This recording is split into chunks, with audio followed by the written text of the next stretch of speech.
I will call the Tuesday, August 19th, 2025 Island City Council meeting to order. Janice, could you please call roll? Councilmember Atlan, Here. Councilmember LeBean. Here. Councilmember Mitchell, Here. Vice Mayor Maida, Here. and Mayor Rose. Here. We have three closed session items. First one, conference with legal counsel, anticipated litigation. Second one, conference with rural property negotiators, 217 Jackson Street, George Lee, Joshua Hanson. And a third item, conference with legal counsel, anticipated litigation. Any public comment before we go into closed session? Seeing none? All right, we will go into closed session.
Test, test.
We are back from closed session.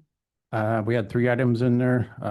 The first one we'll report out on by vote of 3-1. The council is releasing to the public a set of emails from Councilmember LaFane to the city attorney and staff and waiving attorney-client privilege with respect to the emails being released.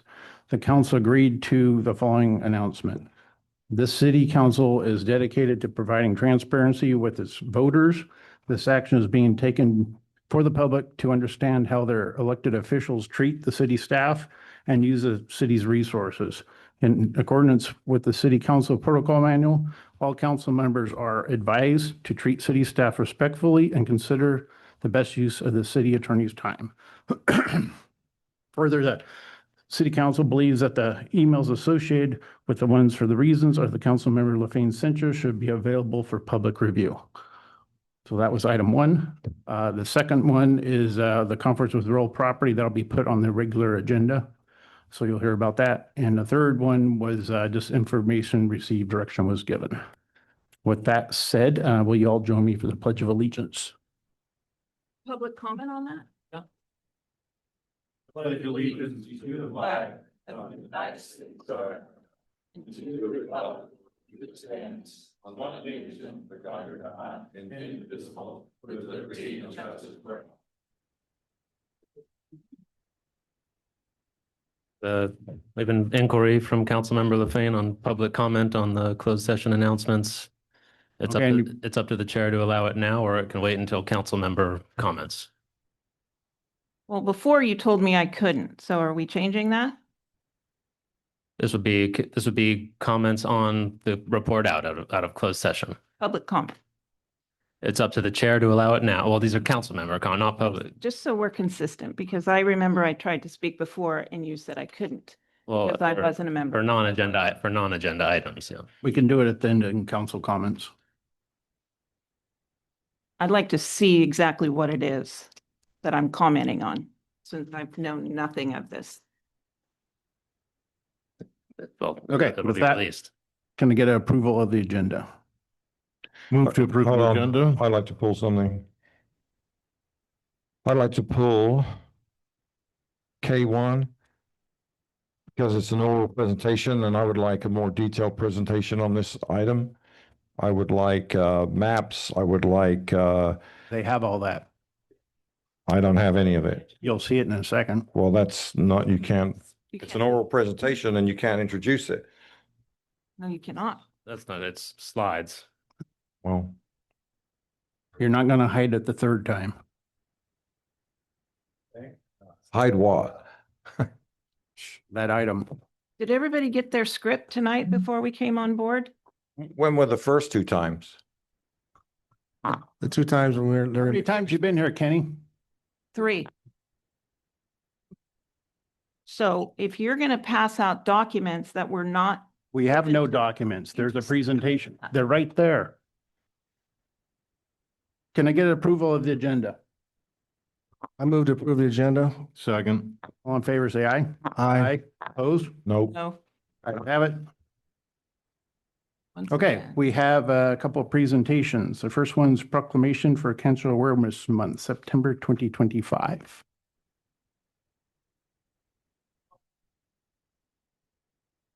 Where's our speaker? Here they come. It was lovely that you did that in front of the kids. Just lovely.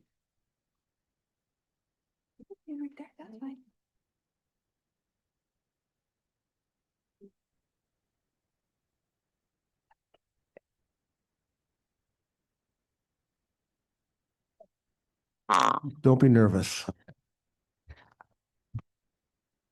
My name's Anna Lee. I'm Jesse Lee's mom. He's one of 4 kids that have been diagnosed in the last year and a half now, with cancer here in Ione. It was really important to myself and Ashley, that we kind of bring this issue to light a little bit more. So I wrote Janice asking for the city council to make the proclamation for the month of September as Childhood Cancer Awareness Month, and the city council agreed to make the proclamation. The pictures that we have up here are the families that couldn't be with us tonight. Logan's family is in the first picture. He's on his way back right now from UCSF. He had a checkup. There were a lot of community members that were able to attend his birthday parade over the weekend, and that was very amazing for his family.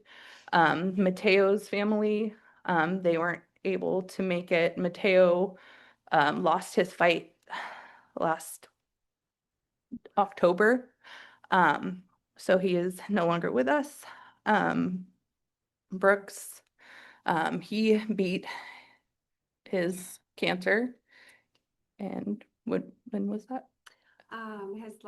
He was 1 year post bone marrow transplant in April and got a clear bone marrow biopsy. So we are cancer free right now.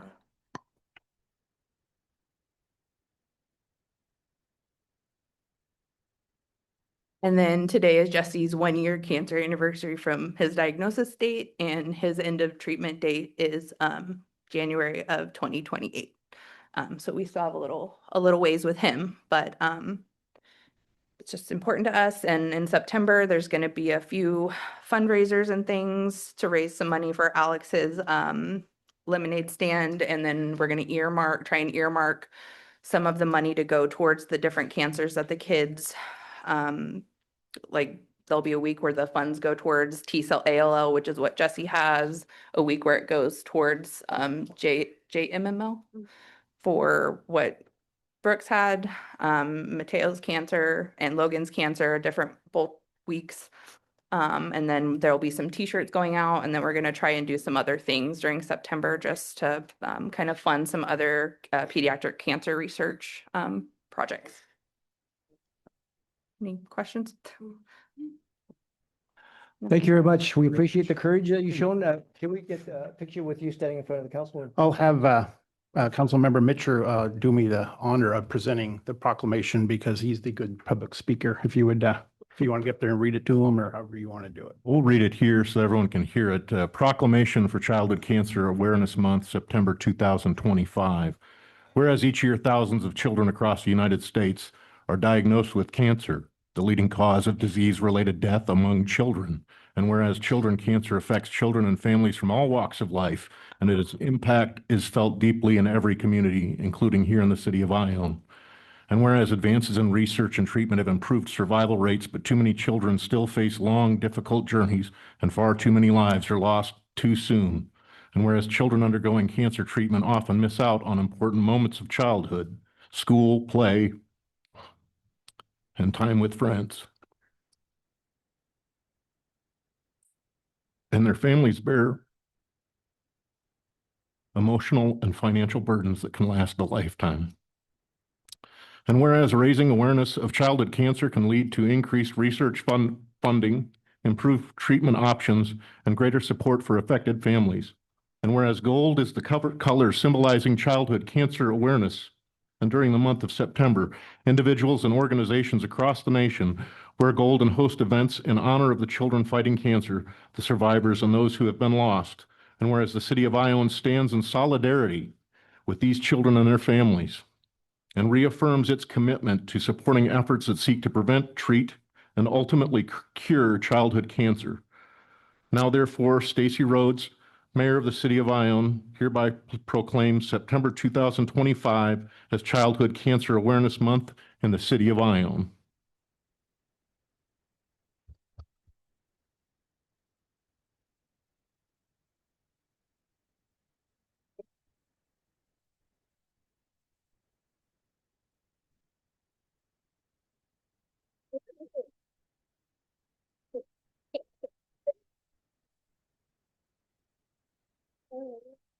You're ready.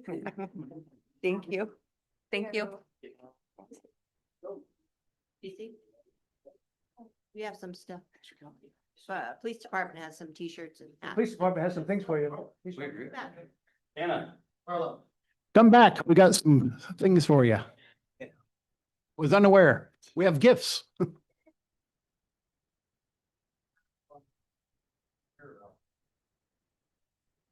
Here, you guys, march around in the front. Yeah.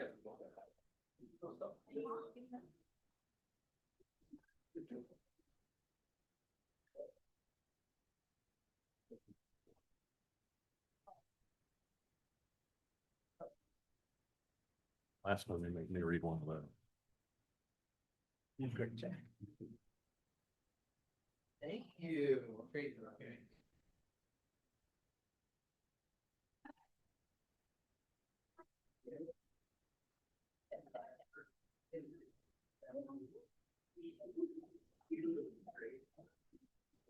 Yeah. You'll get one. And we got some that.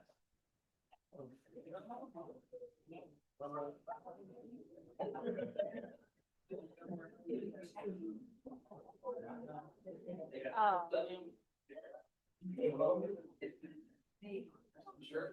I don't know how they did that, but they did. Oh, there's this shirt. Another job.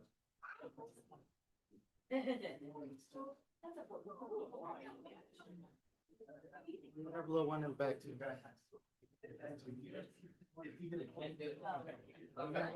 Yeah. Find it a joke. Yeah. Here you go. You guys did. Going like.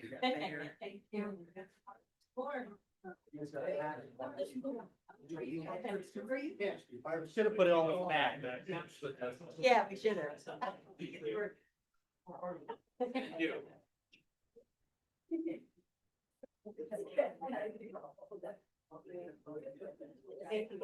anyone missing anything? Okay. What about the bag? I don't have any. Okay. The bag.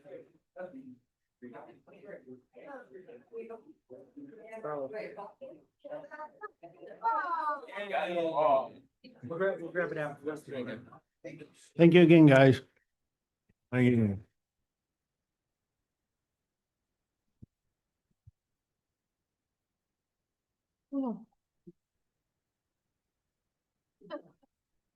Okay, we got one other presentation, a report on summer swim program by Selena.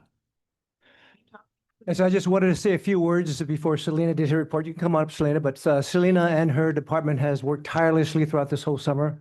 putting on a host of events at the swimming pool for the residents and so forth. And she's done an excellent job working all days, weekends and so forth. And she has a lot of other things coming. So thank you, Selena, for all your hard work this past summer. Thank you.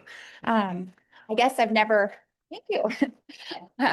I guess I've never given a report in here before because I've always given it to Parks and Rec Commission. So I guess this is something we can do annually so that you guys are in the loop as well. I'll go through it quickly. We have several programs and events that are obviously all new, but this is sort of the list of items that I believe have been successful. Hold on a sec, Selena. Sure, Hey, Mr. Detective or Scroy, can you ask him to please step outside? they're on their way out. Okay, thank you. We need to get the doors back on there. There we go. Okay. Okay. Thank you. So I'll make it quick. This is just a list of programs and events that we have done over the last year and a half that seem reasonably successful and I would like to continue with as an annual program. I will be putting together a annual activity guide as well. It will be small, but it will be an activity guide that can go out to all the residents in the sewer bills. Annually, they can hang it on the fridge. They'll know when camp happens, when the pool opens and that sort of thing, rather than having to hunt, pack and find things online. So that's something I'll be working on over the winter. This summer we had Camp Ione, total of 132 kids participated. And do you want me to read revenues or no? Okay. Total of 132 kids participated in that program. We hope that that will grow over time. I think people are still learning that it's out there, figuring out that it's available. It's a new program. It's their second summer. City Pool was open with snack bar June 7th through August 10th. The pool is still open on weekends only and Labor Day only, and Labor Day will be the last day of the year. We had swim lessons. We hosted lessons for over 131 children. We had a Jazzer Splash program, which was open to any adult, but I think mostly our senior community appreciated that class. And we had approximately 18 participants weekly. We have a softball league this will be our second year for the softball league, and registration just closed for that. We have a total of 9 teams that have signed up to play this year, which is the same as last year. And that was wildly successful. People had a great time. We will be doing our annual toy and coat drive beginning in November.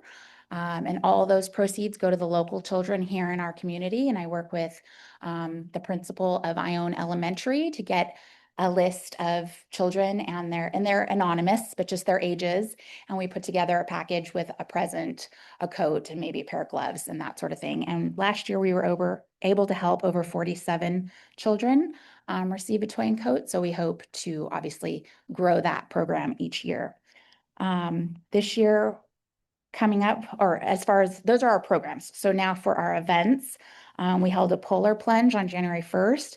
Didn't have a huge turnout, but we hope that that's all Andrea Bonham, by the way. She wants that. So we're hoping to grow that each year.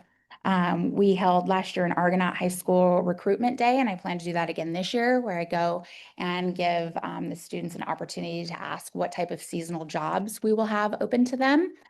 We employ anywhere from 15 to 20 seasonal people each summer, and most of them are high school students. Some of them are college, but right in that age range. So that's a good way to get the word out to them that those jobs are available each year, and also to help me sort of get names and emails of people who might be interested in applying for those jobs.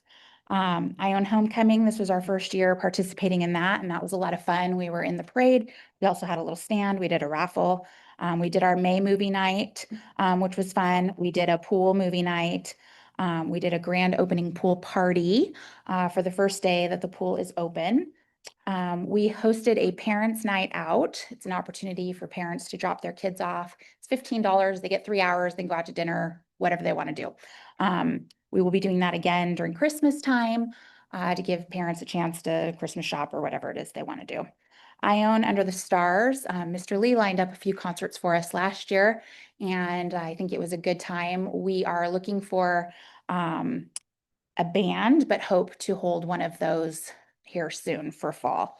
Hometown Christmas is always a huge success. That is by far, aside from homecoming, our biggest event of the year, and that is done in cooperation with IBCA. So the planning for that will begin soon. So all in all, those are our programs and events. And like I said, I'll be working on a guide that can go out to everyone annually so that people are aware of what we have to offer here in Ione. Are there any questions? Thank you, Selena. And I would like to personally thank you for what you're doing. I haven't seen the youth this active since I was a kid here, and that was 50 years ago. So thank you for getting the kids away from the Xboxes and the PlayStations and give them something fun to do in town. So Yes. I appreciate that. Thank you. Thank you for the support. Great job.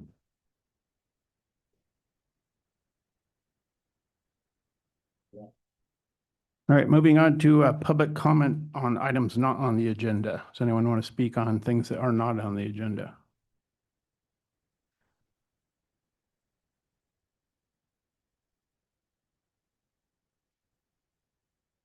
Yes, there's councilmen here that want to go by protocol all the time. And I've been to almost 4 or 5 meetings here lately. And there's councilmen sitting here that never says why she's got a conflict of interest and all that. And Jack Mitchell went to the problem to do that every time he couldn't go in closed session and talk about it. That's just one thing I'd like to bring up. The other things about this cancer, I've had two family members die of that. One of them lived in Ione. And it's a crying shame that this prison and CDF, nobody will test the water for PFOASs and PFASs. And they know it's there. Because I was on a fire department when they put foam on the training. They trained it every day out there. Used to be a big black column of smoke. And they put it out with foam. Yeah, I don't know if everybody remembers that. Remember, always was a big black column of smoke up there at the academy. That's what they were doing. They put a thing on the asphalt. I mean, on the cement. They put diesel on it, light it on fire, and they put it out with foam. And this, and you know that, and 5 mile drive, there was a well, and there's a family that had a little boy or girl, I can't remember which one, was kind of messed up. And that was proven. This county never give away all the information they did on that. The state put in water lines for them so they wouldn't go out the well. And this city's got the right to make them, the water board holds the prison that they were supposed to test all the wells around here. And this prison flat refused to do it. I don't know why this town can't force them to do it. They're in our city limits. I don't understand this. It's terrible. And here's 4 kids that come up with it, and they wouldn't do a dye test on spraying on the golf course because it went on people's property. The dogs playing it, and the kids play with the dog. So this ain't rocket science. And I think the county knows it, and I think the city knows it. I don't know why they don't release it. You talk about transparency. Don't be pointing. Where's it at?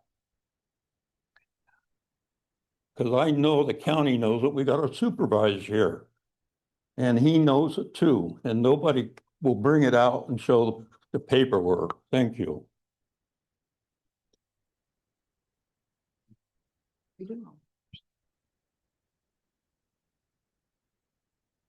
Hi, my name is Susan Gonzalez. I've lived here for 25 years. And in conjunction with what Larry was saying, my husband's fighting cancer right now and has been for over a year. And he's been in the hospital 7 times. The second time he was in the hospital, he was in David Grant at Travis Air Force Base and then UC Davis. But at Travis Air Force Base, they had a team of doctors working on him. And they came in and they looked at him and they said, "Don't you ever drink the water in Ione." We're very aware of the situation. We tell everybody that comes in this hospital that is from Ione to pay attention and not drink the water. Thank you. Thanks, Sue. Any other public comment? Not on the agenda? Good evening, everyone. Good to see you, Mayor. It's been too long, probably 4 hours. This evening, a couple of things. One, the county budget, it's actually shaping up pretty good. We're a little less worried than we had been. Some of the numbers came in. We're looking pretty good shape. Of local interest, we just out to bid right now is an overlay out on Martin Lane. between here and Comanche. So that should be happening pretty soon. I'm also working on getting some of it in Heath Floor. We're kind of in the northern eastern portion around the edge. This district is the only one that's not in the other district from up north. But I'm trying to get him here. I want to bring him over to Preston, the property there. I talked to the city manager, some of the others about what property they want over there on the property as far as the administration building and that kind of thing. I also I met with the Preston Castle Foundation the other night and trying to get the assemblyman out there to kind of see what we're talking about. You know how it is when you see it right there, it's a lot easier to kind of imagine what we're talking about and try to get the housing situation resolved over there too. Been talking with General Services, trying to get some movement there, at least, keep them thinking about us and what we can do to get that done. The property probably won't be sold to us, but it'll be like a 99-year lease is what they've done in the past. So I'm kind of nibbling away at that. I'm also working to get some people together with the business park out there in front of Castle Oaks. I got together a little group that's they're interested in developing it with all the interested parties. And I'm just kind of shepherding that along, trying to get people interested and keep that on the front plate, kind of for some business develop to help you all enjoy your budget a little bit more. That's what the objective is, to get some business into town. And then also, I think that one of the bigger deals right now has been the Highway 88. Anybody know what I'm talking about? It's been a mess. If you have filed and requested to have your windshield paid for, please get a hold of me. If they've not responded to you, please just reach out to me, and I will make sure that gets put forward. I've got a handful of names I've submitted to them, and they're pushing them a little bit faster than they had been. So the current update, I just got an email not an hour ago. And so this is what the schedule is now. So striping is scheduled to begin on August 24th, but this is like the 4th version of this email. So I'm just saying, I think just keep changing the date and send the same thing. But at any rate, supposed to begin on the 24th. It's going to last about 10 days. Right now, they're doing the microsurfacing. If you notice, the last couple of nights, they got that piece up there smoothed out a little bit on the east or the westbound lanes. I assume they'll be doing the west or the eastbound here pretty soon. Again, I guess they're saying that they've had equipment delays has been the bigger issues. And so they're working to get that corrected. And again, they're going to work on replacing the temporary lane markers from the Ridge Road on down up there. Most of them are just gone. I've been bugging them every week since this project began to keep that figured out.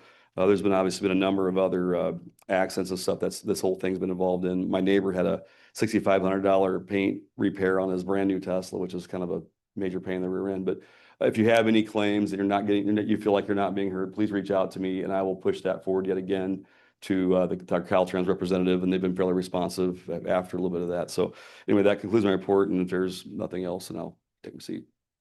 Thanks. Thank you, Dan. Thanks, Dan. I have one on Zoom. Okay, go ahead on Zoom.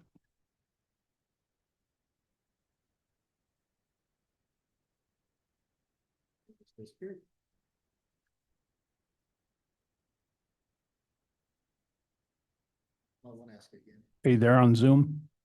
Someone wants to speak? Do they have a name, Chief? Citizen. Island citizen? No?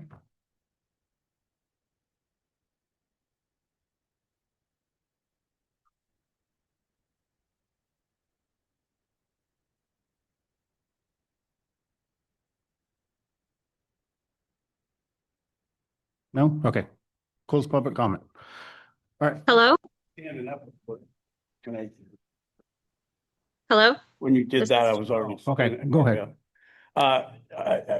Being that Larry brought that up, one of the questions I had was when Jack was abstaining, when you guys were doing the Castle Oaks negotiation for the golf course.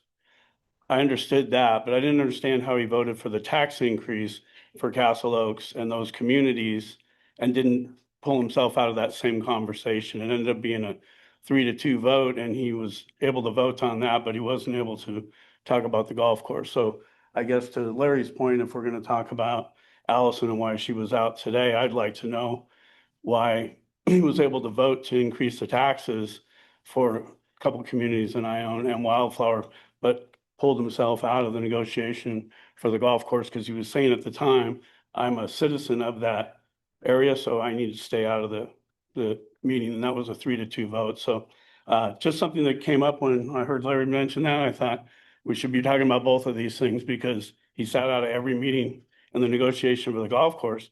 And I thought there was a bigger conflict of interest with George, our city manager, than there was with you, because he had actually worked for Han before, ran a golf course over in another community that went out of business, and supposedly that golf course got bought by the same management company. So it seemed to me, from my layman point of view, that our city manager should have been more out of it than Jack. And then Jack stays out of all the golf course negotiation, but does sit in here and votes yes to raise the taxes for 2 communities in Castle Oaks and 1 Wildflower. So just my 2 cents. I wasn't at the meeting. I'm Mitzi Winley. I wasn't at the meeting when you discussed this, but my comment is anybody that bought a house in Wildflower, JTS, or Riverland Homes was told that that assessment, they didn't call it a bond to Melrose, but that assessment bond could go up 2 to 4% a year. So everybody that bought a house out there should have been aware of that. Every realtor I know told them, and I've told everybody. So that's a complete different situation. Everybody's acting like this has just happened. They've all known that since they purchased those properties. Edgebrook, it's not on there. The old Fairway, it's not on there. But like I said, JTS, Riverland, and Wildflower all had that assessment, and they were told it could go up 2 to 4% a year. That's my 2 cents. Thank you, Mitzi.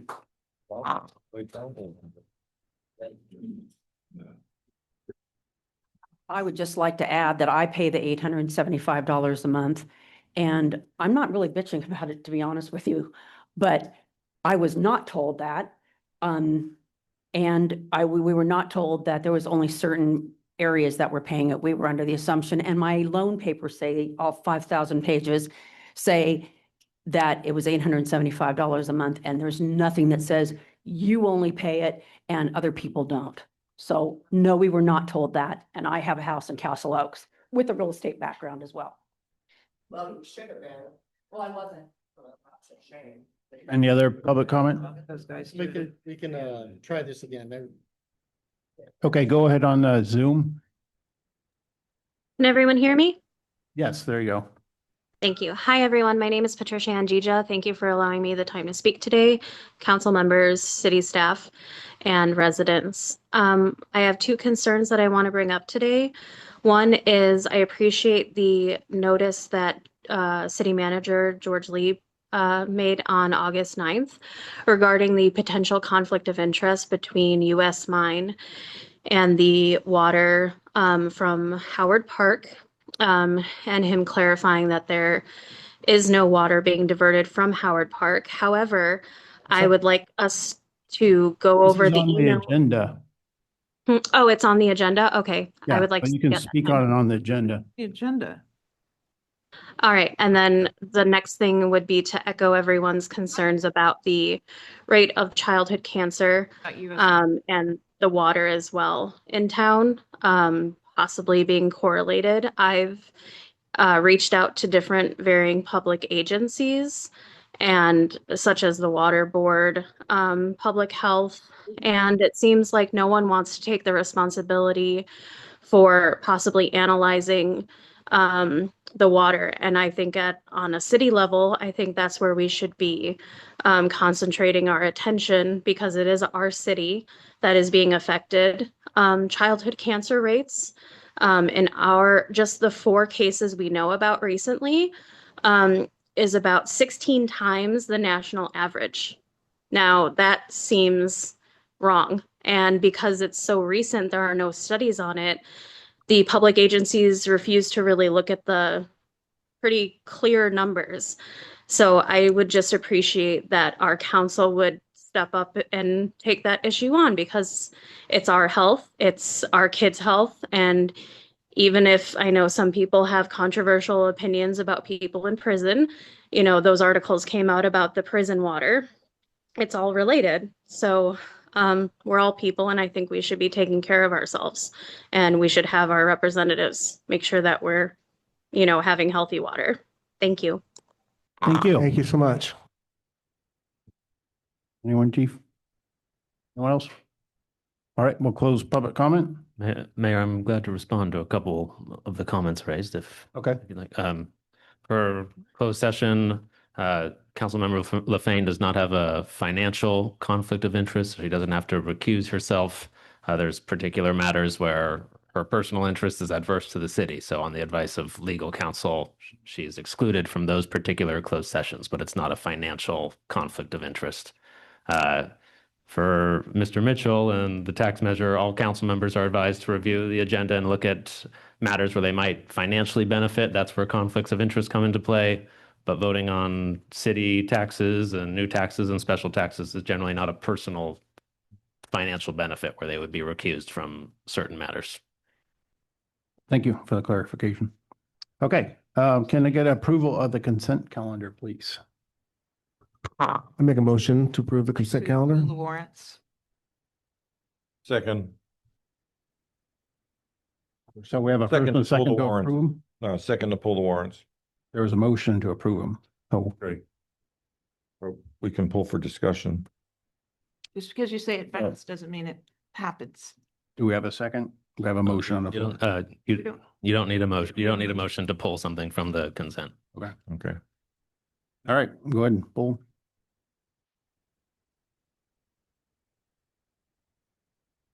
Go ahead. Me first. Okay, so we got another McKinley. That's a censure. So now we're another $1,200 over the budget. $15,000 for the water agency for raw water for Howard Park. We'll talk about that later on. Weber Geo is in there again. No contract, nothing. So I want Barbara to ask for those three things to be pulled because I got voted down last time. So I'll just be voting no on the warrants. Well, my question was on Weber Geo. We're well past a $15,000 work order. They've been here now for over a year. We've seen no contract. They have a contract. They have a contract. You have to bring that contract to us. Okay, Last year. will do. How much is the contract for? There's no limit. Excuse me? It's as needed. On-call services. On-call contract. services. That's not a contract. The professional services agreement. Council decides to do those contracts. And that contract comes to council, we look at it, we make the changes, and then we give the city manager authorization to sign the contract. That hasn't happened. Under 15,000? You can't keep rolling 15 grand. No, it should come to you after 15,000. It's well over 50. I'll do some research and we'll get it on the next agenda. Well, you don't have to do research. You can add the warrants up for the last year. Okay. And this has been brought up multiple times, and this is the response we get, and nothing happens. And then the next month, there's another $10,000 bill from Weber Geo. So Any other comments? Open up public comment. no, I'm finished now. Thank you. Any public comment? No public comment. We'll close public comment. Someone want to make a motion on the warrants?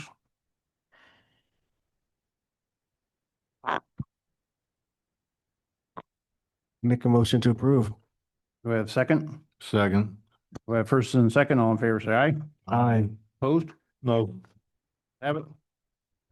All right, we have no public hearing. Moving on to the first item on the regular agenda, presentation and discussion about fire hydrant and water pipeline connections at Howard Park. Kenny Mackey, Fire Chief, oral presentation. Yes, Mr. Mayor, council members, this is going to be the second or third time Mr. Mackey's been here to address the same issue, an issue that has been misspoke about on social media in the public, allegations about the city giving free water to U.S. Mines, and that is absolutely not true. U.S. Mine is not mentioned on this. Yes, staff it is. report. He's speaking. So in any event, You need to recuse yourself, Mr. Mayor, on any action. Why don't you just be quiet?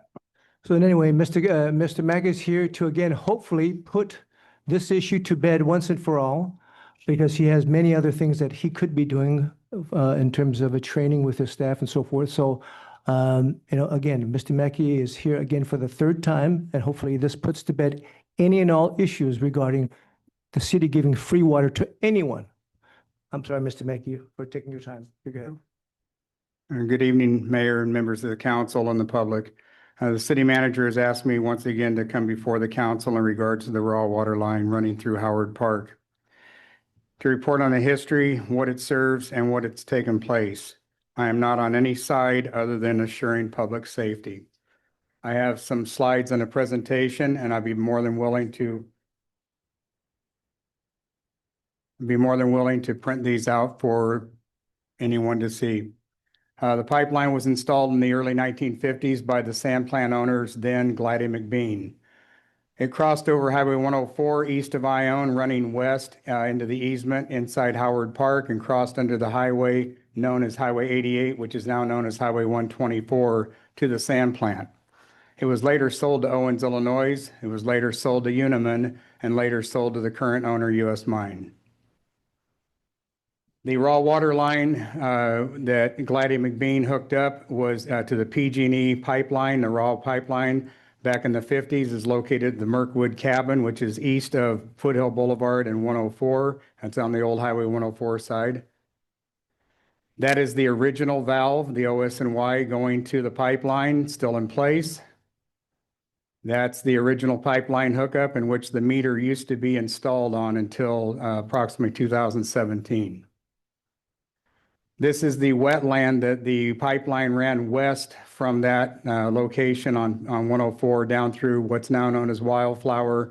That was the wetland, which is now dry because the pipeline was removed from service due to the massive amount of leaks. Foothill Boulevard Water Treatment Plant for Amador Water Agency installed in the early 2000s a backflow pipeline that went from this facility down Foothill Boulevard, down to 104 in Foothill. And that's the crossing, and these are all available to you. You can go out and see them. And the pipeline crosses Highway 104 into Foothill. It goes down along the side of the Wildflower subdivision, and this is the pipeline that was installed for the back flush to the pond, or the backwash to the pond. Just prior to it being actually charged with water, the water resource rules and regulations changed, and did not allow the water agency to utilize the pond at Howard Park that it was built for. So the pipe sat empty until 2017, in which the Wildflower subdivision worked in conjunction with the U.S. Mine and Water Agency, and was able to cut off the wetland pipeline and transfer it over to this crossing. It goes down the east side of Howard Park on the track, and this is between Foothill Boulevard and the track, and that is where the connection is made. And you can see the cement slab and the valve assembly, and then the pipelines going down. Pipeline goes across the track approximately 60 feet, and the water meter was installed at that location on the track, and that's where the water agency takes their meter reading from. The water agency installed a purple hydrant to flush out that water main whenever it's needed, whenever we get bad tasting water up at the pond located outside of town. They'll use this hydrant to flush. That's the pond that was intended to receive that back flush system that was never used due to the state regulations. This is a map from the 1950s all the way through to current date of Howard Park, where the pipeline operates. As you can see, it comes from the track on the east side, goes all the way down, and you can't see where Highway 124 Church Street is, but that's the service area that it serves within the the soccer fields and the baseball diamonds. It also takes care of Picnic Hill, and then all of the fire hydrants with the exception of one inside of Howard Park. The water supply operates to the soccer fields, the baseball fields. At the time of the question, or the increased question of the water usage, because of the high rate of complaints by the soccer people and the baseball people, Public Works installed the correct heads on the system. They were substandard and they weren't putting out enough gallons, and the reach was not correct. They've installed around 250 new heads, which increased the volume of water. So that would explain the increase in water usage in the units. According to the email that was posted on the social media network, down the bottom category, or down the bottom paragraph, it said that Robert Kraus had made inquiry to the water agency. In regards to the email, I spoke to Robert Kraus and from the Public Works Department. He stated that at the time that question was raised, the valve on the Uniman pipeline at the barn was turned off due to pipeline repairs being made, and that was not the cause of the pressure reduction or the question. It was determined that the Amador Water Treatment Plant had a fluctuation in their pressure, and due to the increased number of sprinkler heads and the correct gallons per minute being applied, they had to adjust the field operation zones. So that answers the question of that email. There's a portion of it missing that nobody explained in the email. And I don't know, like I said, Robert was very clear that that was already turned off. I checked with the other two Public Works. They said the same thing, that it was turned off at the time of this email in question. But the increased head usage for GPMs and the reach was the reason that they had low pressure on the system, not the use by Uniman or US Mine. The system serves the hydrant on the south side of Evelyn Bishop Hall. Good. It also has a pressure meter device on it that senses overpressuring or underpressuring that was installed by the Amador Water Agency because of the questions that were raised. So when you guys go out there, this is on it 365 days a year. It's there all the time to monitor. There's also one at the Ed Hughes Arena. Those are recent. And there's one at the barn, the barn at Howard Park. Okay, this is where the pipeline was cut off back in approximately 2018 by the city because of the leakage downstream, and the fire department knew nothing about it. They cut it off right here. And that's another portion of it there. But that's the pipeline that was pulled out and left off to the side. And like I said, the fire department knew nothing. Councilperson LaFane was able to take these pictures of the reconstruction taking place and the hookup to the pipeline. Those aren't my pictures. Those were on the email that was sent to the Those were water agency. AWA's pictures then. Those aren't mine. Well, Councilman LaFane, or Councilperson LaFane, I apologize. That was on the email that was given to me that it came from you. So if that's wrong, I apologize. They're not mine. Okay, so moving on. That's the overflow or the overpressurization valve just located west. And I want to explain all this out to the public so everybody knows where this pipeline is and exactly what it does. There's nothing to hide. Everything's right there in plain sight, but this is from start to finish. This is west of that overpressurization or the PRV valve. This is looking across the street from Hunter Lane over towards Howard Park. And then this is inside of the Uniman property south of Hunter Lane, looking in the same direction the pipeline comes from. And this is from Hunter Lane looking south into where the valve assembly is and the cut and plug was made. The pipeline valve is approximately 50 feet from the People Gate, just west of 124 Church Street.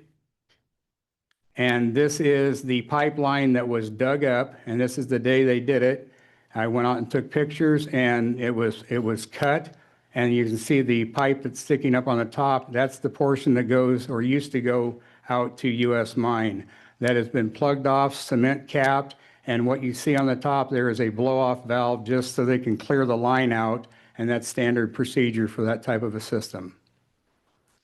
That's another angle of the cement pipe or the cement that was poured around, and it's a thrust block so any overpressurization will not cause the pipe to move. And we have water at the fire hydrant that serves the Hunter Lane propane facility and the all the rentals properties such as the speeders, the railroad recreation, and the cell phone towers. And we depend on that hydrant. That's the closest hydrant we have in the whole system.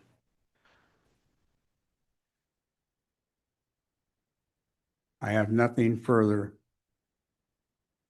Is there any questions that I can answer other than the fact that that's from start to finish? I can't say anything else. It's all right there, and I'd be glad to print it out, and I'd be glad to walk with anybody that would like to go with me, and I'll show them these different facility sites. I don't have a question, but I got a statement when I first ran for council. That was one of the things I got with Kenny on, was getting that hydrant going. The problem with it is the city does not own that pipe or the easement. US Mines does. So I went to US Mines. This is before I worked for them, and asked them if they do the city a favor and allow us to use their easement and their pipe, because it would probably cost the city $500,000 to bore under that highway, install a pipe to do that, and they let us use the pipe. So that's the only thing I had to do with it, was asking US Mines for permission to use their pipe. That was my involvement. And the repairs were made by Rick Kreth and Lou Yeager, and it was for his facility, so he paid the cost. So to clarify, you're saying the pipe from the barn over belonged to US Mine? The entire pipeline belongs to US Mine, from where I indicated above 104 down. That was installed in 1950s. That was It's the one that runs along Brickyard. No, there's nothing on Brickyard Road. Well, AWA has pipes all over the place. There's nothing on Brickyard. Brickyard stops. That's a domestic water supply fire hydrant that comes off of what your subdivision, and that's a tapped or a dead end main right there. The water line in question, the raw water line, goes through Howard Park, and that was installed back in the 50s before the city was even incorporated, and Howard Park was not in the city limits. That was a easement put in by the sand plant company. As they sold it, it just became theirs. But that comes from that OS&Y valve up on 104 at Mirkwood Cabin. And also, just so everyone knows, Gliding McBean, Owens, Uniman, and US Mines used to donate all the water to Howard Park until that 2017, when the city, at that time, the government got in a fight with US Mines, and US Mines said, fine, shut it off. And that is correct. And now the city has to buy water. Sitting on the dais talking about his employer is a conflict. I can talk about what I want. I, My turn. First of all, Ken, I appreciate the report. And I know it's authentic, and I know you're a man of integrity and character, and I hope this puts this to rest. It's about time. There's been a lot of wasted energy, a lot of staff work on this thing. But that's my comments at this point. I have a couple of comments, if it's my turn. So the water agency says that they only own the lines to the vault that you showed, and everything from there on is US Mine. Is that correct? If we can back up that. I mean, at the time it was installed, that line did not belong to AWA. When they did the transfer over in 2017, and they cut out the section from 104 down through the wetland, then it became AWA's line over to that hookup. Over to the vault. Over to the vault, which I showed on, I believe it was slide 15 or so. Because US Mine didn't have any use for the water, and so the city of Ione paid to repair that leaky pipe, the one that was going through the wetland and the one that was ending up at the pond. My understanding is at the vault, where you then tee off to go irrigate the sports fields, that's the end of the water agency's pipe right there. And everything on this side of it belongs to either the city or the US Mine. That's why I wish you would. Foothill and the east side of the Howard Park track is a vault. And that's where the AWA line comes in from Foothill to that portion. Then it goes back into Uniman's line. At that point. Excuse me, I'm sorry, US Mines line, and goes through their easement. Got it. Okay. When did they put these high flow sprinkler heads out there? Last year. Last year. Right. At right what about- time? Right about the same time that all the complaints were coming in, and Okay. I was doing the interim public works director, and they were directed to take care of the problem. Because I've looked at the water use and it's definitely gone up a lot since around June of last year. So you're saying that's when the heads went in and That's when the heads All right. replacement, because of all the complaints from the soccer and the Got it. baseball, and I believe all the council's well aware of all those complaints. The fire hydrant over at the propane tanks, there's an existing one there that you said that wasn't working. And so that's why you did the work from the vault, which then goes to the barn. And then from there, it goes over to the propane tanks. No, it was cut off at the barn. It was cut off at the barn. The correct. entire facility worked up to the barn. Up to the barn, right. Then it was cut off because they didn't want to fix a leak in the pipe. And that was under the former city manager in Public Works that did that. So And we did not know about the fire hydrant being out of service for Over at the for- propane for tank. several years. Okay, so when you found out about that, you wanted to get the fire hydrant going, and that's when the city did the connection from the barn to the City propane did tank. not do the connection. That was Rick Krett. Rick Krett did the connection. Rick Krett paid for the entire process. Okay, and then, yeah, what's confusing is that even George posted on social media that there was a leak and it wasn't going to US Mine. So you can understand that there's a lot of confusion. If people were told that there was multiple heads put in at the same time, that could have been said several months ago and would have stopped everybody, coming up with their own theories. So that would have been handy to Well, I know hope, that. I hope this answers what you. It answers my question. The other, so now what you're saying is there's absolutely no way that US Mine can get any water out of that old pipe now because it's been capped off at Howard Park end. So there's no way they can get any water from the old Unimin pipe. Is that correct? No, and I would love to take you out there and show you it, because of the expansion of the heat and cold, the pipe has actually moved about 3 feet over where it was cut. Right, so I mean, they're it's completely cut above off. That's- Ground, and the charged side is underground and it's buried and it's capped off with a thrust block. All right, so okay, that's good. So the only water that goes over that side of the highway goes to the propane tanks. Goes And to that's the- what goes Rick to Kreft, the Fire hydrant only, and it stops there. and that's what Rick Kreft put in. Correct. Right. Okay. So now I'm down to my last thing is 2 years ago, propane tanks, as you recall, because we had a grand jury investigation, they were banned in the city of Ione. Okay. And now this is for the propane tanks. And I read your report that the new propane tank is going to need to have a 200-foot, or was it 200-yard extension to their propane tanks? So at what point did the city decide that propane tanks were not banned anymore? I would say, Councilmember, this is currently being reviewed by staff and with a pending development. Okay. As I've been, this will be addressed very soon. Okay, thank you. Yeah. May I speak at all? Or do you want me to say? Sure, yeah.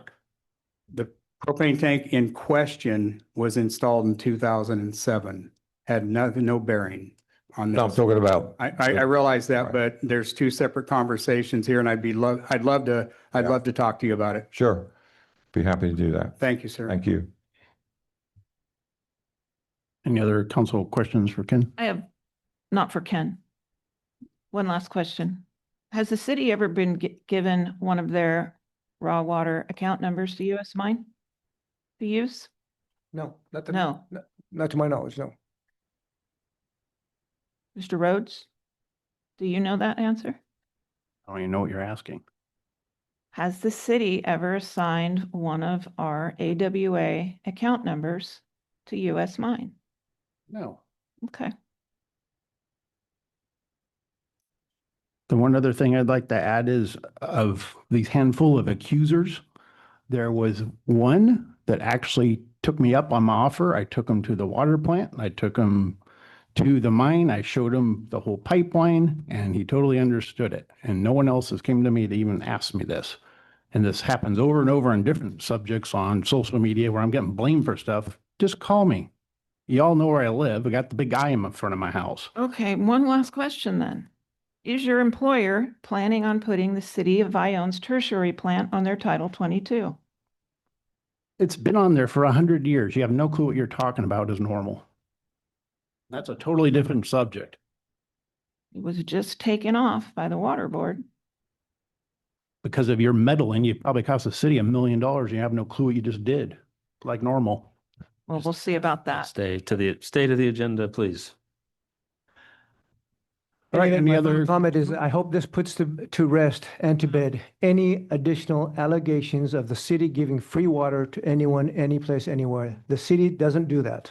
So again, I mean, if these allegations continue, that means that Mr. Mackey's lying, everybody's lying. So again. No, Mr. Mackey's not lying. So then I would. I'll share the email with you, okay? Sure, go ahead.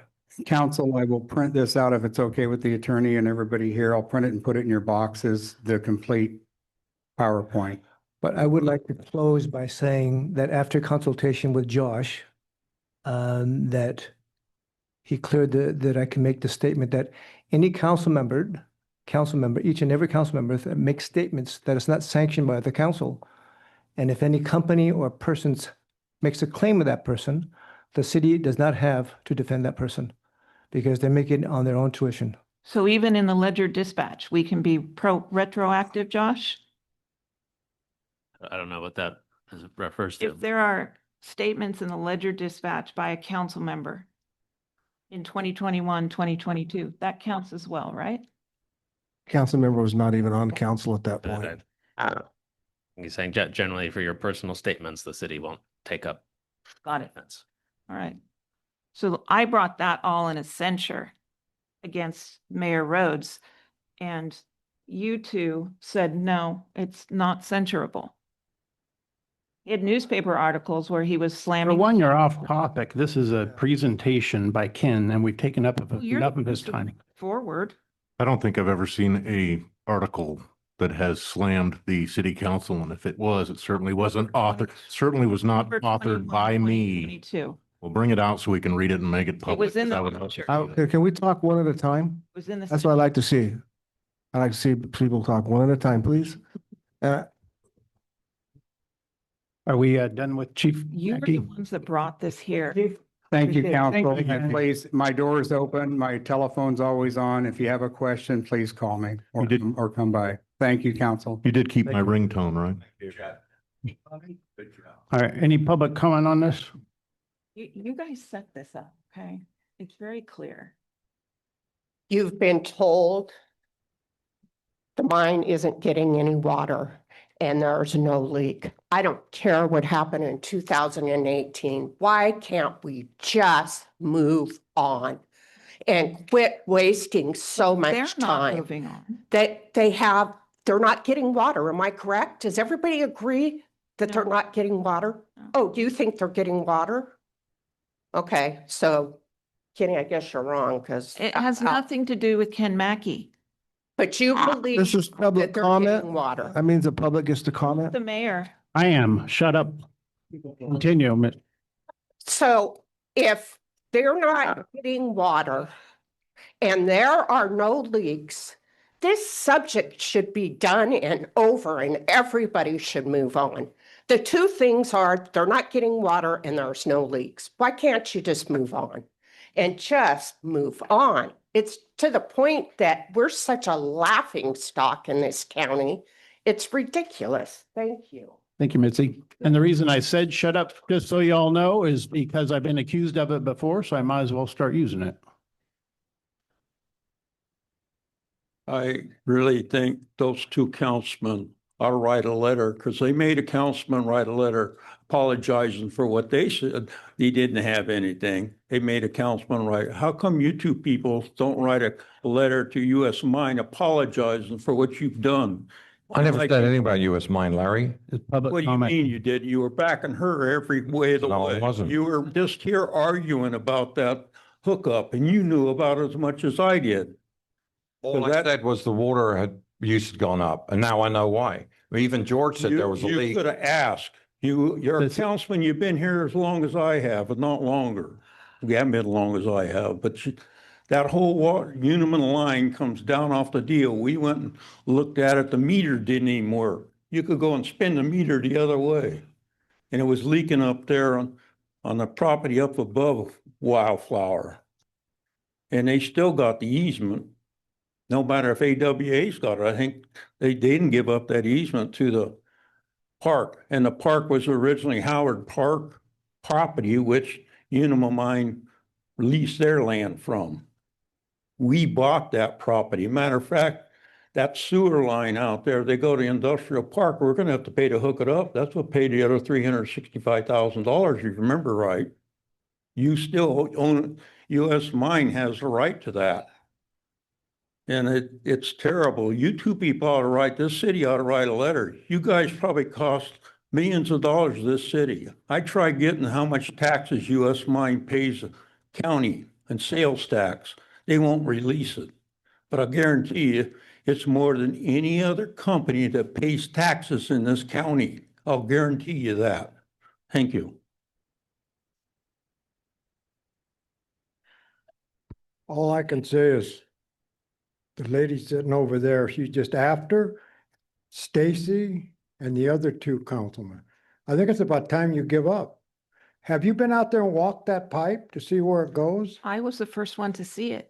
Oh, did you see the water going to Unimum? That's what I want to know. Did you go out to Unimum and ask them, can I see where this water's coming from? Instead of sitting here complaining and causing trouble, and Kenny has to come here and tell us again. I mean, it's getting ridiculous. We go through this every meeting. She's either on the finances instead of coming in here and checking on the finances on your own, or going out there and walking that pipeline. It's just like you were complaining one time about the entrance to the golf course. And I asked you, I said, well, have you ever been out there to look at it? And you said, no. And I said, well, why don't you? What you're talking. Yeah, you forgot about that. Yeah, you were complaining about the golf course. And I said, have you been out there to see it? And it's about time you give up. I know, it's about time that she gives up on Stacy and the other ones. You guys got to do something. I don't know what it is, but everybody's getting tired of her complaining. And she was on Facebook again complaining about something. I didn't read it because it's not worth reading. And Merry Christmas to everybody. Stop driving by my house. Any other public comment? Got anyone on Zoom? Okay, go ahead on Zoom. Hello again, council members, city staff, and residents. My name is Patricia Angija, and on this issue, I understand that Council Member LaFane is very outspoken about this and many other city issues. I believe that it's because she's passionate about getting to the truth of the matter, and when things aren't being presented transparently, it brings to question what is actually the truth. So while I applaud her for bringing these issues up, I do also agree that they can be done in a much more professional manner, that social media should not be a tool to make accusations against other council members, because that just goes to threaten the legitimacy of our council, of our representatives. So I think that these can be discussions that are more productive and getting to the bottom of things. Also, Mayor Stacy Rhodes is also not innocent of these things as well, posting inappropriate things on social media, then also his own legal troubles. There's a lot of blame to be passed around everywhere. I think that we need to put it aside, stop with the accusations going back and forth, and get to the real matter. Saying shut up to someone in a council member meeting is not appropriate either. I think we need to all act as adults, work together, and put our personal matters aside for an hour or two, however long that these meetings go. When Robert's Rules of Order are not being adhered to, people should not be on the council should not be responding to public comment. It is not a question and answer back and forth thing. I think that someone needs to enforce that Robert's Rules of Order need to be followed. And to more importantly, get to the matter of this issue of the water. I appreciate Chief Mackey and the time that he has spent on this, way too much time. That could have easily been explained and made transparent much earlier on. My question would be, I would like the council and the city to be able to hear from the Amador Water Agency employee Brant Cook, who made that accusation of or that insinuation that it could be U.S. mine diverting water. Why would he say such a thing? And I think that's what needs to be the question. Thank you. Thank you. Anyone else on Zoom, Chief? No? All right. Anyone else? All right, we'll close public comment. Move on to item 2, discussion and direction to authorize city manager to proceed with request for proposal of landscaping maintenance at Castle Oaks Development. So just so you know, the contract that is now in place doesn't expire till December of this year. So I know that there was previous discussion about putting an RFP. So we're asking direction if you'd like to put that out today, next month, or whatnot. When was the contract up again? December of this year. December, okay. So if you direct me to put an RFP out now, I'm sure it's going to take 30 to 60 days. So we have 4 months left in this year, so I can do it if the council directs me to. That's what I like to see. Put it out on RFP and open up the bids. And if Eco Urban wants a bid on it, then they're welcome to bid on it. So I think it's time to put out a bid. I agree. I'd like to see it put out. I also like I've got the contract here and I haven't a chance to read it yet. It's been a pretty hectic day. And I want to read it to see if there's any opt-out clauses or things like that involved in this. I want to make sure we don't do something that, illegal. Any other council We questions? gave direction last October for this RFP.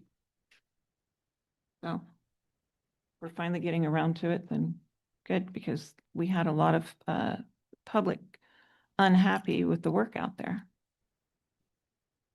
And my understanding from the last council meeting, still not great, so. That's correct. I been out there and there's no schedule. There's no set schedule. There's a lot of work needs done and it's going to take quite a bit to get that place back in shape.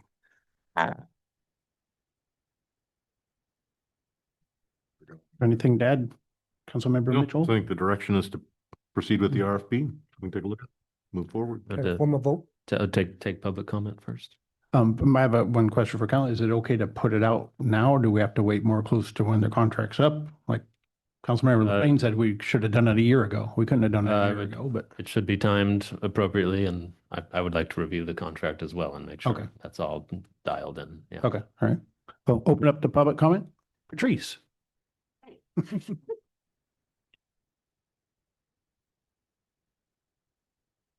Hi, I want to thank Janice for sending me the information that I asked her to today so promptly.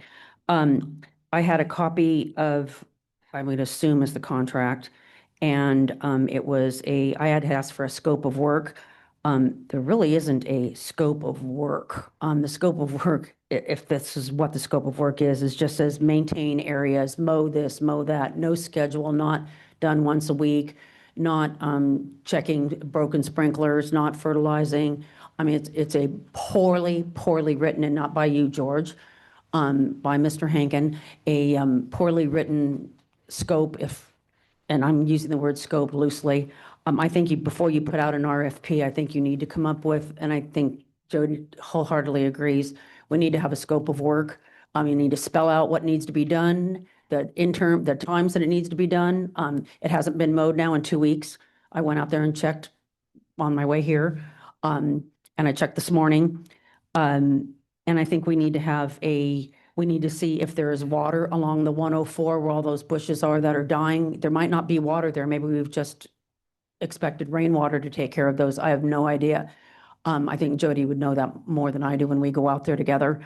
But before you do an RFP, I think you really have to do a complete scope of work. And when I noticed the contract does say you can terminate for cause. Yes. And if you took a look at the pictures, I think we have cause. Thank you, Patrice. Thank you, Patrice. Any other council, excuse me, public comment?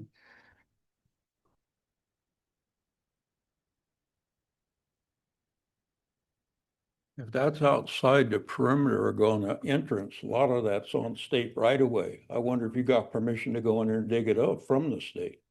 There's a whole bunch of that entrance is on state right of way. And it's been illegal all the time. But you're supposed to have, it can get lawsuits over that big time. I just wanted the city to know that. Thank you.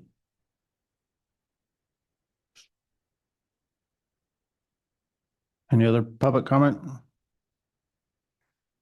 Anyone Zoom, chief? Nope. I'd like to Close public comment? I'd like to make a comment on my own here. I've mentioned this in the past that I'm a non-active landscape contractor. And so I'm involved, I was getting, put myself out to, the city and to Patrice and Castle Oaks to, help out with my knowledge and my knowledge only. I had a landscape business that I sold in 2005. Order. He's speaking. And I'm speaking regarding this. This is Personal. Let him speak. The reason I'm bringing this up is because I'm offering my services and my help. But today I was, had the honor of getting an FPPC complaint against me. And one of the complaints was that I am still landscaping and I'm not didn't file it on my Schedule 700. And not only that, that I still have signs around and all this stuff, and it's absolutely full of lies that I have to defend myself on. I received this today. All I'm trying to do is give some help, and so I'll be happy to continue with this help. But I don't know who these anonymous people are. I have my suspicions, but it doesn't really matter to me because it's laughable. But I just want the public to know that I am not a current landscape contractor. I'm not doing it for profit, and I'm just offering my service. That's it. Thank you. Welcome to the Ione City Council. Yeah, off topic. So we want to put this to vote? Yep. Okay, someone want to make a motion? On what? I'll make a motion to authorize city manager to proceed with a request for proposals for the landscape and maintenance at Castle Oaks Development. We have a first, do we have a second? First and a second, all in favor, say aye. Aye. Aye, opposed? Ayes have it. Okay, item 3, award Picnic Hill project contract to lowest responsive bidder. Mr. Mayor, council members, as you all know, on April 10th, the city and AWA entered into a grant funding agreement for a turf replacement and leak reduction at Howard Park, which contemplated construction of the Picnic Hill project and amphitheater. On August 12th, 2025, the Planning Commission approved the site plan review 5-0 for the Picnic Hill project at Howard Park. Work on the project must commence promptly to stay within the grant guidelines. Staff received 3 bids for the Picnic Hill project, which are below. I will say that Mr. Borge has donated an extraordinary amount of his time and expertise to give us some advice to move this project forward. Also, some ideas on how much different items should cost, since he's right next door and working on numerous things. But he was the lowest bid of $827,500 inclusive. The other bids, Delta Buildings came in at $750 just for the amphitheater alone, not including any demo, not including any of the site work. So my recommendation is to approve the contract to Exe's Home so he can get started right away. Thank you, George. Council questions, comments?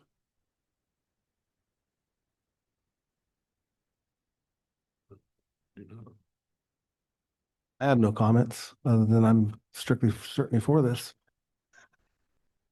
Okay, open up to public comment. Any public comment on Picnic Hill?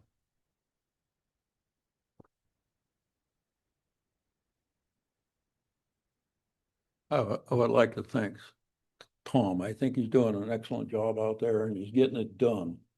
It's kind of like other things in the city that got done, like the water hookup to the tertiary plant. I just think it's about time to get somebody in there that does something instead of taking our money. Thank you.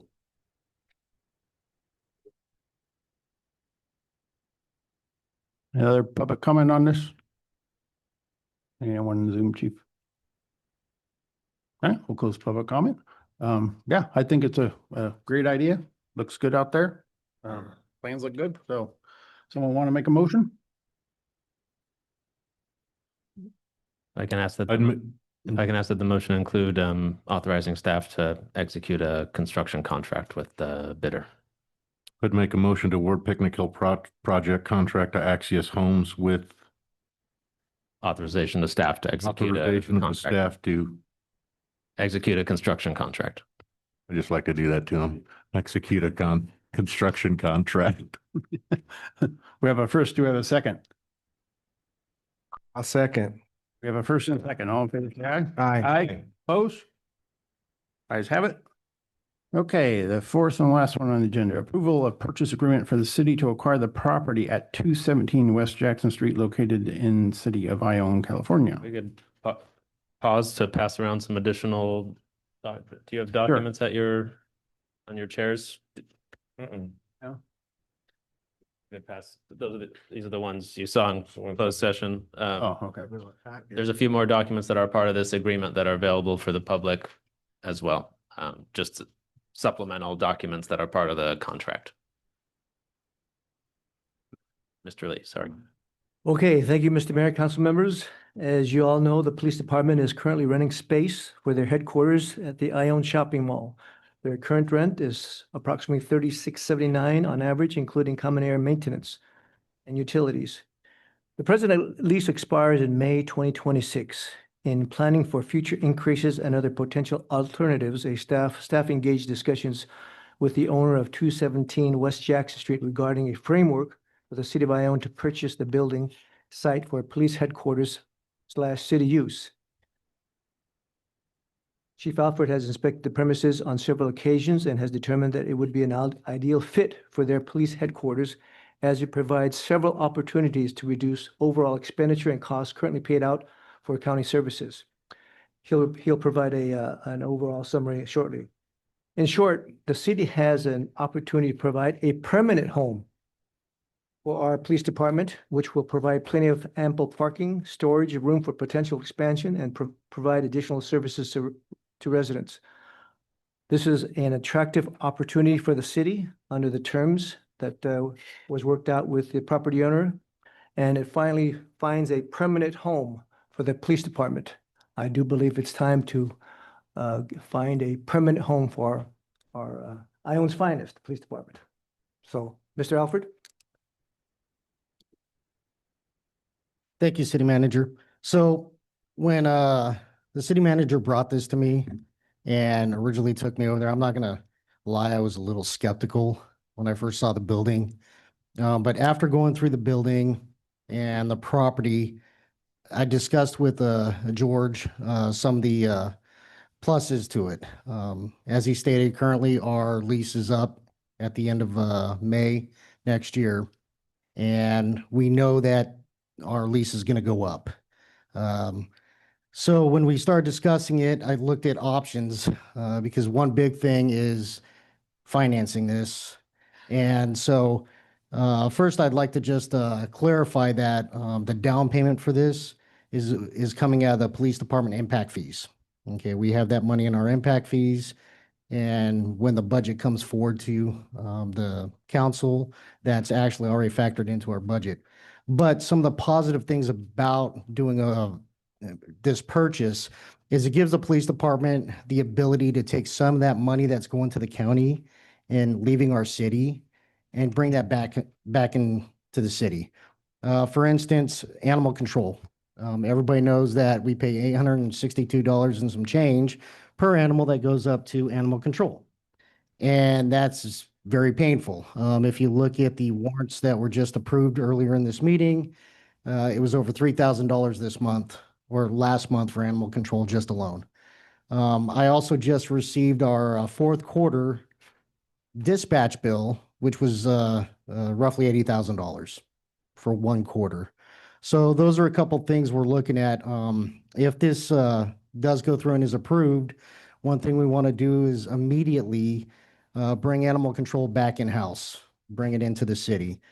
Some pluses about animal control coming back into the city is one, those animal license fees that currently go to the county. So everybody in the city that has animals currently pay for their animal license fee. It goes to the county, not to the city. We don't get that money. So that would come back in-house, that would come back to the city to help fund this program, as well as impound fees and adoption fees, those kind of things that the county is currently getting on animals that go up to animal control. That would be all in-house and come back to the city. Honestly, between what I'm paying annually right now for animal control, I can pay for a full-time animal control officer and be saving money, not including all the fees coming back into the city. So the first thing this property would do is give us the ability to do that and bring that in-house. And it's not going to cost much to put that into place. Another thing is dispatch. Dispatch, and that's going to be a little bit down the road if this is approved, because dispatch, it's not like I can just flick a switch and say, hey, we're doing our own dispatch. It takes a little bit of work, but considering this year and the budget coming forward to council, I have $500,000 budgeted for county services. That should be concerning to you guys. It's getting to a point where it's costing us a lot of money to use these county services. And I recently was up at the fire up the hill working with the sheriff's office, and I had to talk with Sheriff Redmond, and he looked at me and said, hey, sorry, John, but dispatch is going to keep going up. It's just getting more and more expensive. So that's something else we're looking at wanting to bring in-house. Another thing that would be rather immediate is because we actually have space. And I know even at our current location at the Plaza Market, people complain about parking in our cars. With the new location, we would have plenty of room for all our vehicles, as well as we could do our own impounds. So when we do impounds, instead of having the tow company come and take the car, take it to their shop, and they're getting the fees for all that, and all we do is a release fee, we could also charge impound fees for vehicles that are towed, whether it's an illegally parked vehicle or whatever. So those are just a couple things we're looking at right now to help offset costs. Financing the different things that need to be done to the building. Obviously, with the budget, it's tight, it's tight, but we're looking at, if this is approved, doing fundraisers.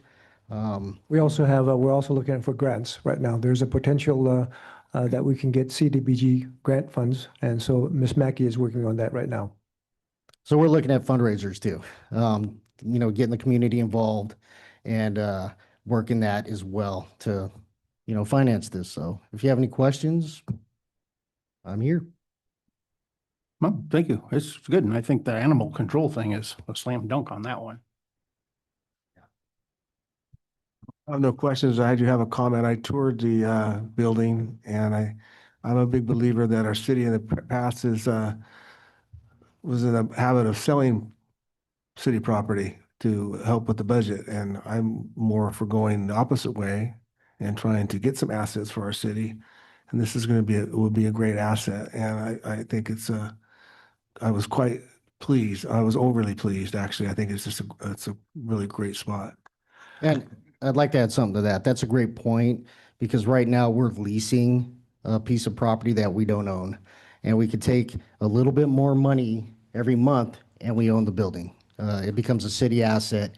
And say they decide down the road, we get something else, a police move or whatever, we still have a city asset to use for, city services. The other positive thing is that the seller was able to work very positively in terms of financing. So he is 100% financing the purchase with a down payment of $150,000. The interest rate that he's giving us is 7%, which is for a commercial loan is very reasonable, and he's amortizing it over 30 years. So again, overall, I think this is an opportunity, a very, very attractive opportunity for the city to finally get a permanent home for this, for the police department that they can utilize for many other purposes.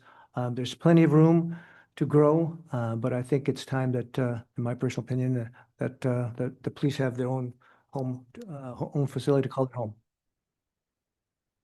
Any other council questions or comments? I just go to, I'm just happy to hear that this is going to get appraised. That was a condition of me supporting it. I'm not sure if we can do this during closing, but we can refinance it for 15 years. I'd like maybe to see if they would work a little bit on that, maybe bring it down to 10 in case the interest rates go down. But those are my only two comments. Any other council comments? Mine was the same as Dominic's. I didn't see an appraisal. And now I understand it's contingent upon an appraisal. 1.8 million total in payments. Seems pretty high. Hoping that number comes down. And I would also like to see a shorter timeframe for refinance options. The property has been sitting for years. So there should be some wiggle room there. Well, during our negotiations with the seller has insisted on it being you can't prepay it for 15 years. That's how he's making the numbers work. If they were to prepay, Is the seller here tonight? excuse me. Yeah, I thought so. So, in any event, that's one of the conditions that he declined to entertain, to be open to prepayment penalties for 15 years. Anything, Mr. Mitchell? No, I've toured the property and obviously leasing versus owning an assets for the city. We want to definitely take advantage of pieces when they come available that we can use to build the city that we want as a group. And that comes down to assets and taking care of staff, finding permanent facilities, as well as giving us options. And I think that's what this does. Thank you. Yeah. Again, I think it's a great idea. Open up the public comment. Any public comment on this?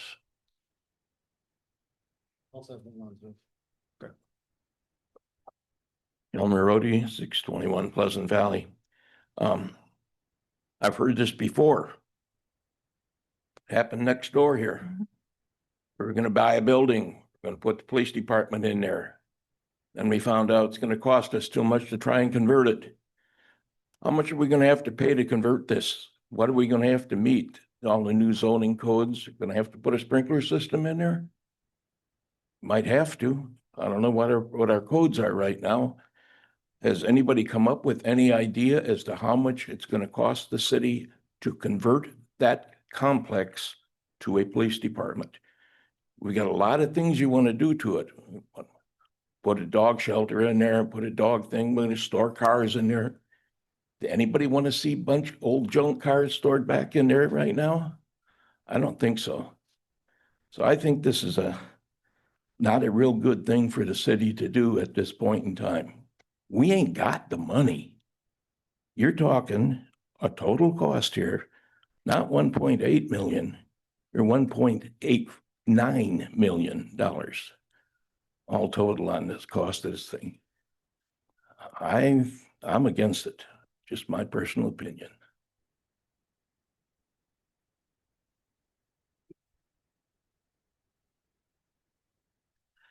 Dave Livingstone, Wildflower.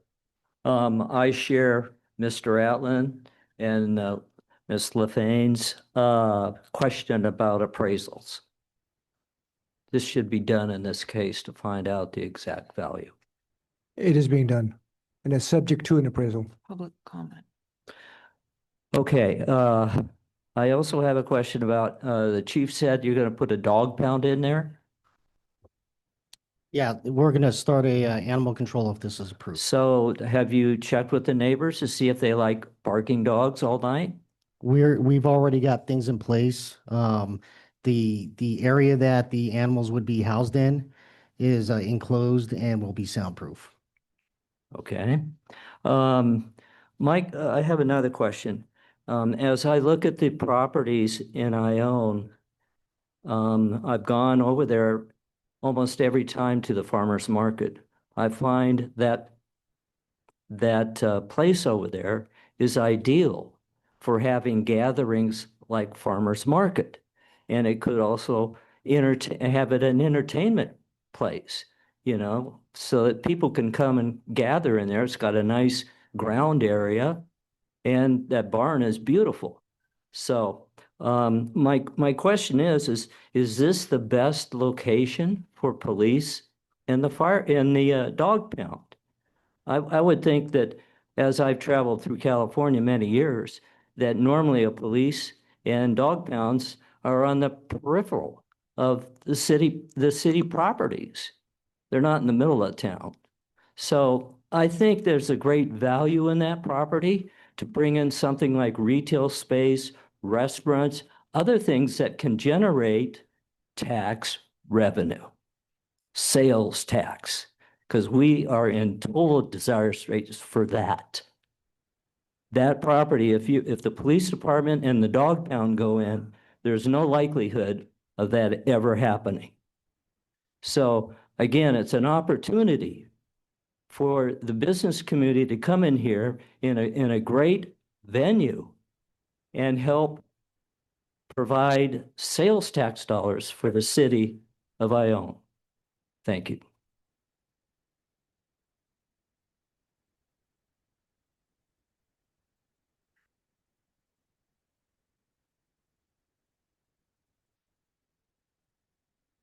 Number one, your figure on animal control, how much would that save us? I don't have the exact figure. I know It's that a lot, I know, huh? just Yeah. in what we've paid would pay for the salary of the animal control officer. And then you're gonna have like a storage yard, like let's say somebody's drunk driving. And then you'll just have his car towed over there and put in the storage? Correct. Okay, well, I had a friend, he passed away a year or so ago, and he had a storage yard. Okay, and a tow truck. He would go out on a Friday night at 10:30 and pick up a car that they had called in, there was a drunk driver. He'd take it to his storage. And he'd get there, and he got paid for the whole day Friday. Okay, he got Friday, Saturday, Sunday, and all day Monday. And I seen how much people had to pay to get their car out, and I almost fell over. Some of them was usually around $800. I don't know if anybody's, I think it's $100 and some every 24 hours for storage. So that would be a moneymaker if we had all our cars over there. They just have to pay the tow truck driver, so. And the dogs would be money. And it's a good location. You could put all your cars and everything over there. Well, we could try it, and if it don't work, we could always resell it, so. So I hope you guys vote on it. I think it's a good idea. And I'm an old timer and I'm tight with my money and I don't like to spend it, so. I hope you guys give him a okay. Thank you, Andy. Any other public comment? I agree with the gentleman from Wildflower. It'd be a great place for retail and whatever. But it's been for sale for over a year and nobody has bought it for retail. So it's not like we're pulling it away from the public. That was my comment. Thank you. Thank you, Mitzi. Another public comment? Okay, go ahead on Zoom. I'm Diane Ratton. There currently is a preschool located in that building or in that in the building, I believe. Will that remain? Until the end of the lease, which runs till the end of this year. Through December this year? Correct. So then they would be removed? Then they would have to find another alternative. Now, however, it depends on how long it takes us to get some plans together. So obviously it gives us 8 months to get some plans. Also for $1.8 million, it would seem that there was a plan by two previous chiefs to build a police station out at Howard Park. And without knowing how much your build out's going to cost, I just putting a rough estimate on it of, let's just say a nice round number of 100,000. You're looking at about 1.9, almost $2 million for this.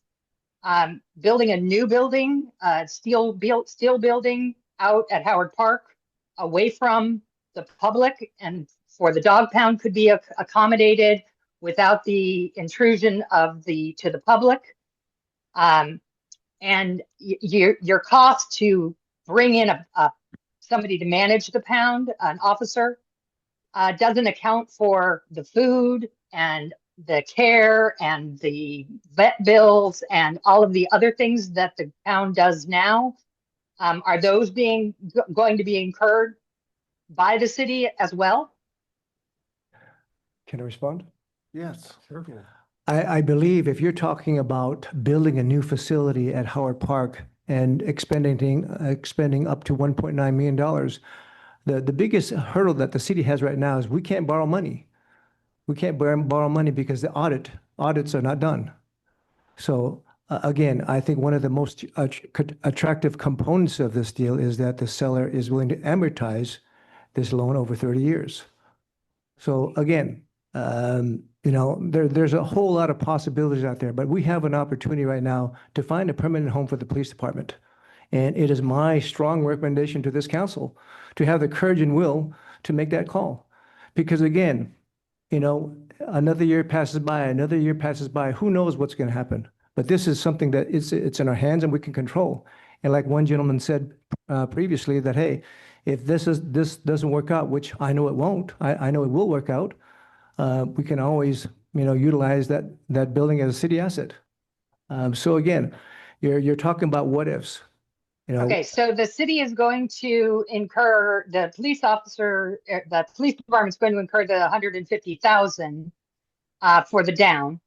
And how are the build outs going to be paid for?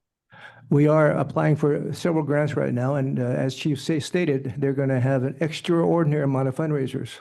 And that doesn't. And at this point, we don't know what the build out's going to cost? It's going to cost between 125 and 150 is our guess.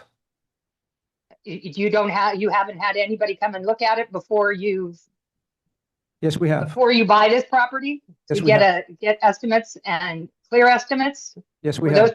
Were those provided to the public? No, because they're all only estimates. Written estimates? Yes. I don't know if they're written or not, but. Okay, so who's going to? That's enough questions. You're talking about grant funds that you don't have, and you're talking about fundraising that you don't have. So should those grant funds not come through and your fundraising doesn't give you enough funds, how is that bill not going to be paid? Your time's up. It's 4 minutes. Well, I'm sorry, but George was talking for 2 minutes of my time. So Well, then he shouldn't have answered your questions, evidently. Your time's up. Well, he did not. So okay, great. Thanks, Stacy. You're welcome. Any other public comment? Nope, close public comment. I'll say as far as the building next door, Elmer, you're exactly right. When we heard that building was for sale, I'm the only council member that went in that building and I said, don't you dare buy this thing. We should eminent domain the thing and take it. And Ratton, who was on the phone, voted for it, and so did Dominic. I did not vote for it. That thing should have never been purchased. Just want to put that out there. So with that, any other council comments or questions on this? Well, I'm going to respond to that. The last police chief wanted next door to do his police station. No, he didn't. Michael Rock did. Chief Arnold wanted it. No, he did not. Okay, well, you know everything. So I went with what the police chief wanted. He wanted a building, and I voted for it. And in hindsight, that was a bad vote. So there you go. It was appraised at 300,000 or thereabouts, and that's what we paid for it. And we were told that they weren't going to go upstairs where all the expense was, and now they want to go upstairs. So I voted on the information I got. In hindsight, I wouldn't have voted that way again. So, but the department wanted it, and I tried to support the department like I'm trying to do tonight. Any other comments, questions from council? Or we put it to a vote? No comments? Okay. Councilmember LaFane, got anything? All right, someone want to make a motion? I guess it'll be me. Seems like this seems to be me quite often. Approval of purchase. You guys can jump in anytime you want to do this motion thing. Approval of purchase agreement for city to acquire the property at 217 West Jackson Street located in the city of Ione, California. And we do know that this is also contingent upon the appraisal, so there's no confusion out there. Do we have a second? Second. First and second, all in favor, say aye. Aye. Aye. Opposed? Ayes have it. Okay, reports and communications from city attorney. Do you have anything? What about, Council member comment, you can ask your questions at council member comments. okay, now it's under council member comments. Yep. Okay. Reports and communications from city manager. You got anything, Mr. Lee? Yes, Andrea Bonham is on vacation right now, but she would be back for the finance, I believe, the study workshop this Thursday, I believe, right? The 27th, next week. Okay. So again, I think she's going to be able to clear up a lot of the council's questions as was posed the last time. And I believe that the council will be very, very pleased because at that time, we're going to have some significant announcements at that time that'll have a lot of positive impacts on the budget and the future of Ione. So I look forward to that budget meeting next Thursday. So I would encourage any and all public members to come because there's going to be some significant positive announcements at that time. Thank you. That before. Thank you, George. Moving on to council comments and committee reports. We'll start with you, Councilmember Atlan. I have nothing. Have nothing? Councilmember LaFane. I'll go at the end. Councilmember LaFane. Nobody thinks I interrupted them. You have anything to say? I will go at the end. No, I go at the end. Okay, the other two can go before me then. Councilmember Mitchell.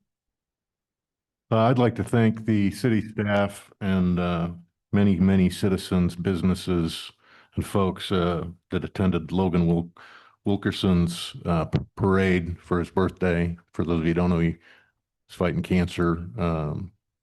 But it was very moving and reminds me exactly why I love this city and love you people.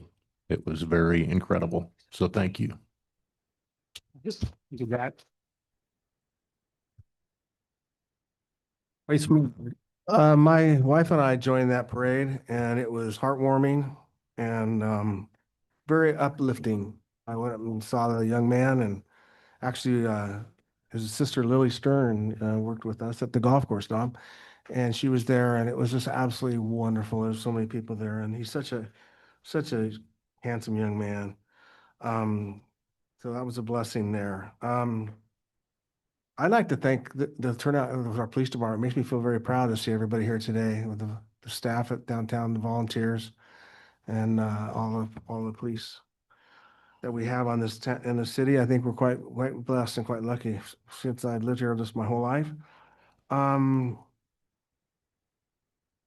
on the agenda items later? Nothing that I can't discuss in person. Thank you. Councilmember LaFane. It was your item. I was blindsided once again. I have no idea what went on in closed session. You put it under anticipated litigation. Then you come out and ramble on about this. You know, what people don't see, what they don't see is I haven't gotten an update from the city manager all year. Neither have I. Excuse me, I'm not going to be interrupted.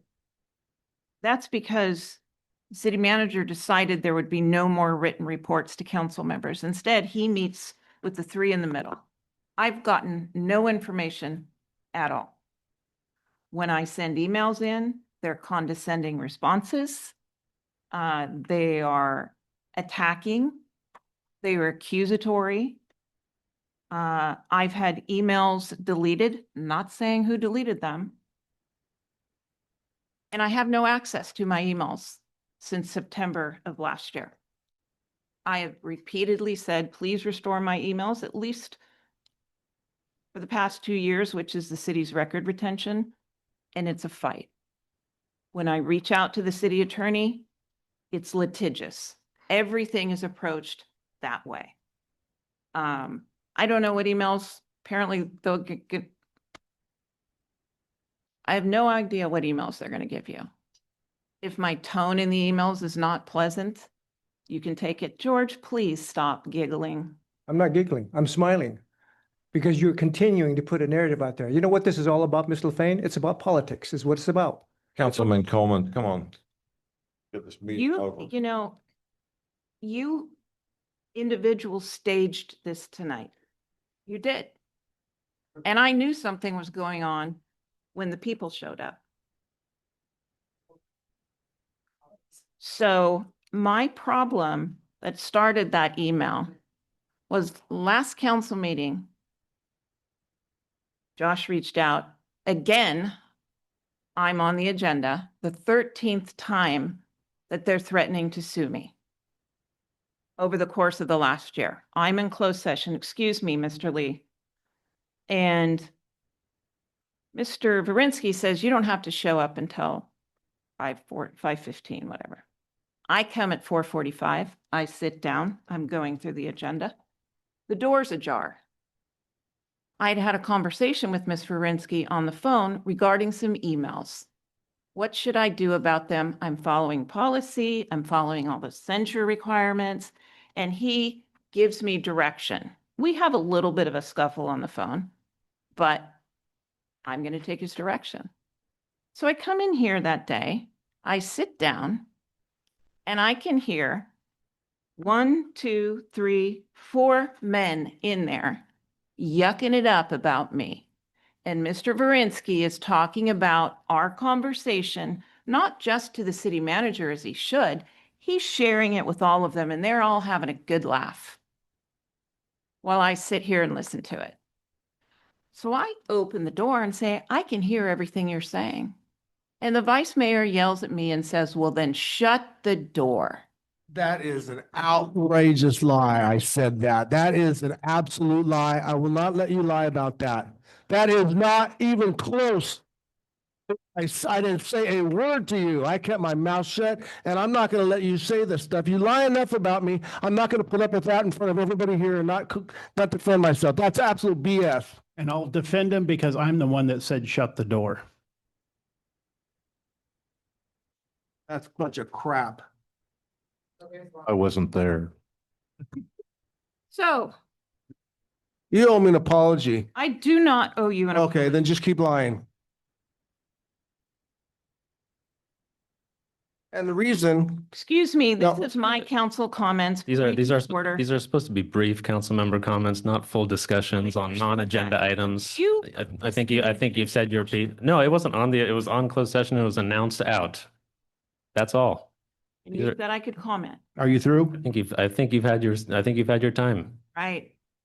All right. My turn. Real quick, I had an air board meeting. We approved the budget. I'd like to thank Public Works personally and from the council. They're doing a wonderful job. And I'd also like to put on the next agenda is to continue putting on forever until we get the sewer easement thing that we started. Jody first got on about where the city is liable for the connection on the property line to the main line. That was brought up 2 or 3 times and taken back off. I'd like to get that back on there because the sewer lines aren't getting any better themselves. So, okay. And with that, can I get a motion to adjourn? Move to adjourn. Yes. Please, second. All in favor, say aye. Aye. Good night. On favor, say aye. Aye. Good night. Holy shit show this place.